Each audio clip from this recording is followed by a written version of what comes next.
And now, it's time for another Dice Tower review with Tom Vasel.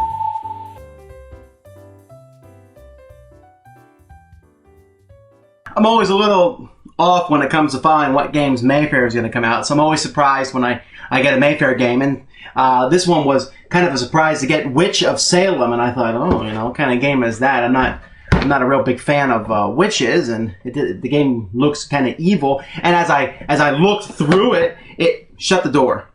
As I looked through it, it basically looks like Arkham Horror. And I thought, it's interesting. And I went over the rules, and then I played the game, and I can tell you now that this is Arkham Horror for Eurogamers.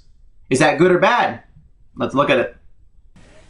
There's a lot going on in this game. However, I must warn you that even though it looks, I guess warn isn't the correct word, but even though the game looks complicated, it really isn't as complicated as all that. Each player plays a generic investor. They're all, investigator. They're all pretty much the same person, and they have this board that they'll be playing with them, and they get a set of cards, and each turn they're going to pick where they're going to go on the board, and they have to go back here to Miskatonic University before they get their cards back. A similar mechanic has been used in other games. When you go to a spot, if there's a monster there, and monsters will show up as the course of the game goes by, you have to roll a die, and that die might make this Necron marker move. See at the bottom here is this Necron marker, and it will be moving over the course of the game. And if it gets here and you haven't revealed the ancient old one you're fighting, you'll lose. If it gets here, period, you lose. So you don't want it to move too often.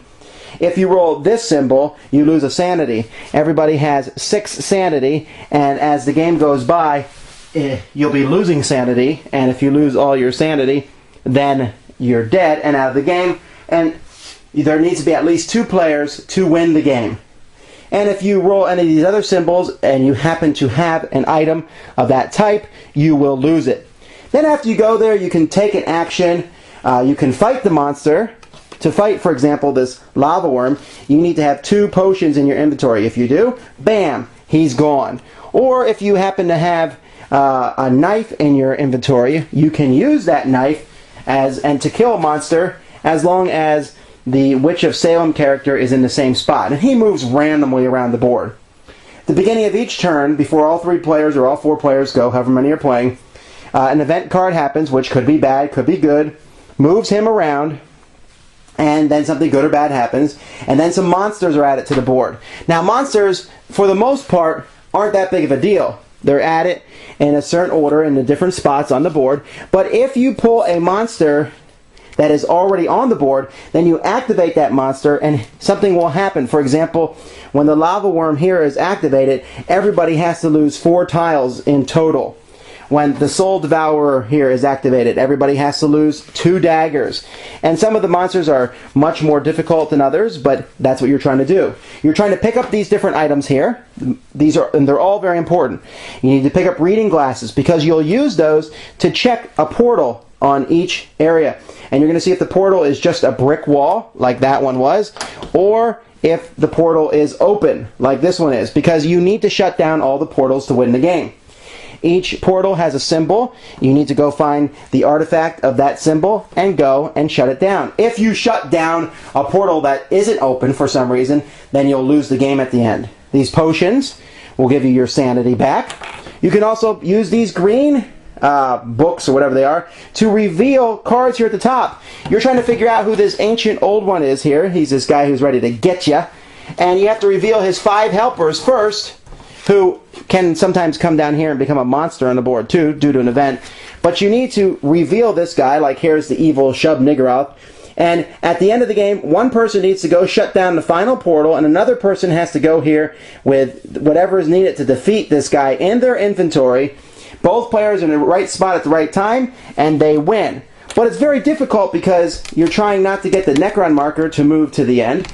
You're trying to make sure you reveal all these cards up here with those green tokens, because if you don't reveal them, you can't win. You're trying not to have people lose their sanity, which is a whole lot harder than it sounds.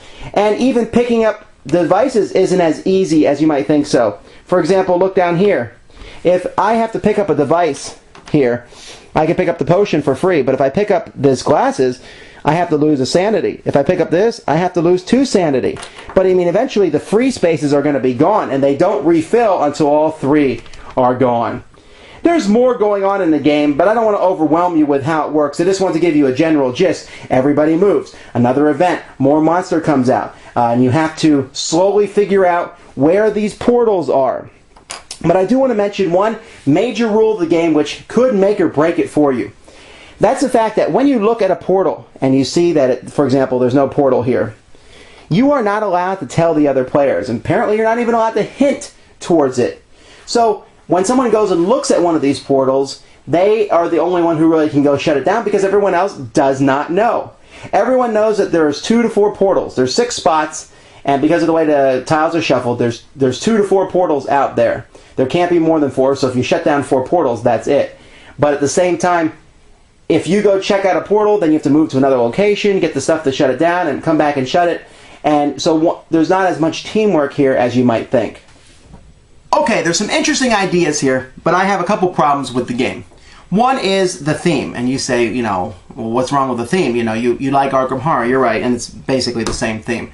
But this one, it's a very, very dark game, and the mechanics don't match the dark theme. I don't know how to explain it. It's a Euro game. It's a game that, you know, you could play with families, and it's just not, to me, it's too dark for family settings. And the the artwork, I don't know. Maybe your tastes will vary. I don't know. But the second one, and this is much bigger for me, is the fact that this not being able to tell people about the open portals. Okay, I understand for purposes of gameplay, you would just have one guy run around and look at all the portals, tell everybody else where they are, and shut them down. But because you can't, it makes for some really awkward moments in the game. I don't know if I should go shut down that portal because John went and looked at it, but he can't indicate whether he should shut it down or not. You know, the way he's moving, we can't tell. He's not allowed to give us any clues. And since cooperative games are all about teamwork, that seems to take a big part of the teamwork out of the game.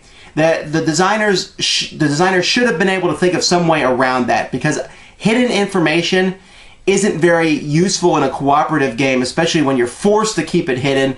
And it seems like if I knew where there was an open portal, I might tell the other investigators that I'm working with, because you can work together, you can trade items, but how are we supposed to know what to trade if you... Alright, well, it's hard, decently hard, like most cooperative games, and it uses a lot of the mechanics, and I don't think it will get too boring. The monster mechanic, for example, is a really neat one, but I don't know. It just didn't seem... There's a lot of cooperative games out there these days, and this one doesn't seem like it will be in the high tier of games that I'd be interested in playing. Thanks for joining us today. For more written, audio, and video reviews, as well as the #1 board game podcast, check out the website at www.thedicetower.com. Until then, this is Eric Summerer, and you've been watching The Dice Tower.